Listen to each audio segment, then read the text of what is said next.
Depuis le début de la saison 2, Christian Olsen est devenu un membre à part entière du NCIS de Los Angeles. Pourtant, le comédien a bien failli ne jamais réinterpréter le rôle de Deeks, le petit rigolo de la bande. They had spent months trying to find an actor to play this character. And there's a couple episodes in which that character was supposed to be introduced, like the bank job. Like she went undercover in the bank and then this guy showed up. That was supposed to be Deeks. The problem was they hadn't found the actor yet. So I auditioned at the end of that 3 months. I said, you know, I'm going to stay here. I'm going to do a TV show. Because I was off doing movies, but I was gone 6 months out of the year. I said, I want to stay in Los Angeles. I want to do a TV show. I would love to do not a half-hour comedy, because I do so much comedy. I'd love to do an hour-long piece and get to play a role that's both dramatic and funny. And then I read this, saw the show, and I was like, this is a dream job. So when I came on, it was supposed to be 5 episodes, the last 5 of the year, but I had booked a movie, so I did 2 episodes and then went off to do the movie. But they could have just killed me off. I mean, they could have never had me come back. I think that I got lucky, is that those relationships worked. I think the relationship with Kenzie works. And I think that made it enough to make me a regular for the 2nd season. Don't worry, you're nothing like Dr. Phil. Thank you. With that speech impediment, you'd never make it on TV. Now imagine having to stock shelves all day and answer to that guy. Sounds almost as bad as my gig as a lifeguard when I was in high school.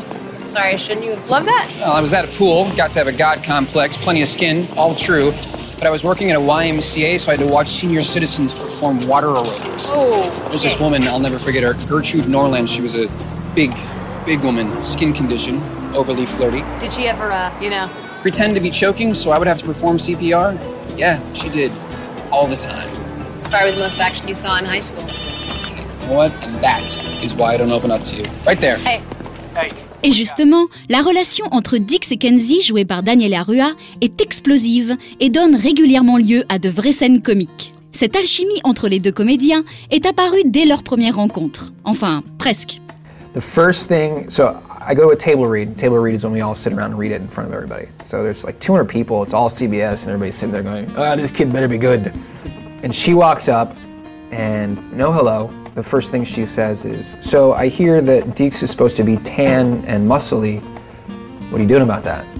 And I said, well, I heard that Kenzie was supposed to be good looking. So what are you doing about that? And she just looked at me, and she turned around and walked away. And that was, that's the catalyst. That's the little grain of kernel of corn that grew into whatever that relationship is. Une relation qui a pris de plus en plus d'importance au fil des saisons. Le téléspectateur est désormais témoin d'une amitié de plus en plus amoureuse. Vont-ils conclure un jour? Telle est la question. I don't know. I think that you can hope that happens. I think that, when you do any project, if you have 2 characters, I think essentially you're telling a love story.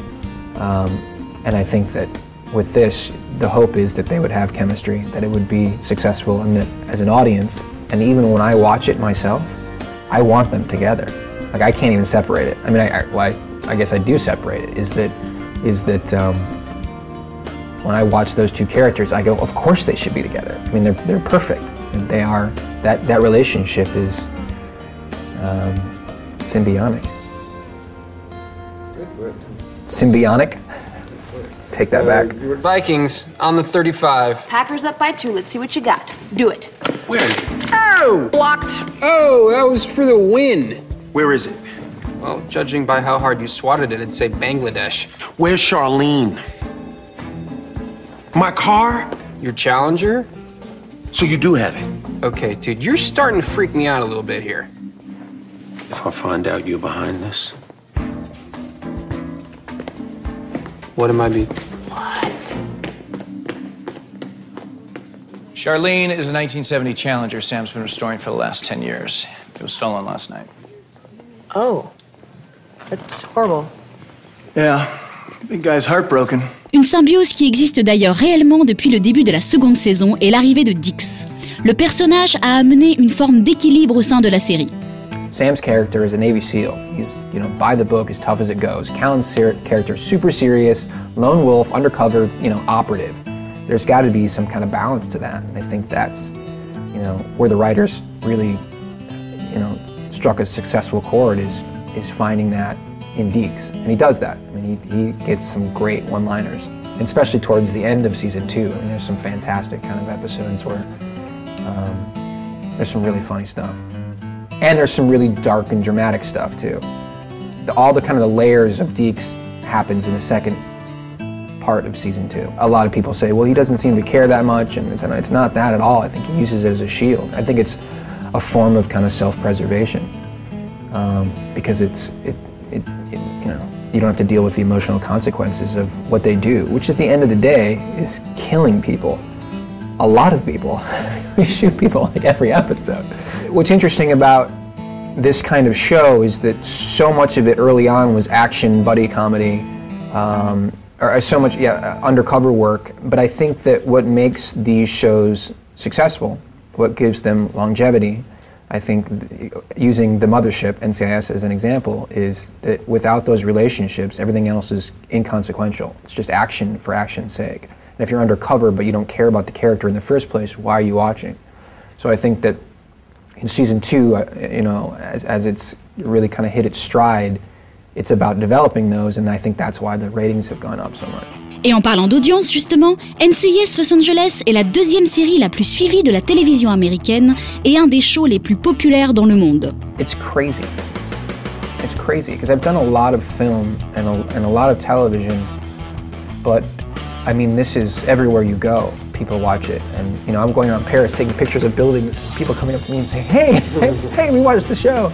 I think it's on Saturday nights here, and they, I have Twitter that I do, and there's people all over the world that watch the show and have become kind of obsessed with that relationship. I mean, it's the greatest thing, I think, for all of us, to do something that we care about, whatever that art form is, whatever we put out into the world, and to have it this well received is an amazing feeling. I mean, to people to watch your interviews and to say, we love what you do, we love the questions you ask, and we love what you give us. I mean, it's got to feel great on some really simplistic level. And profound level. Well, in the fact that you're...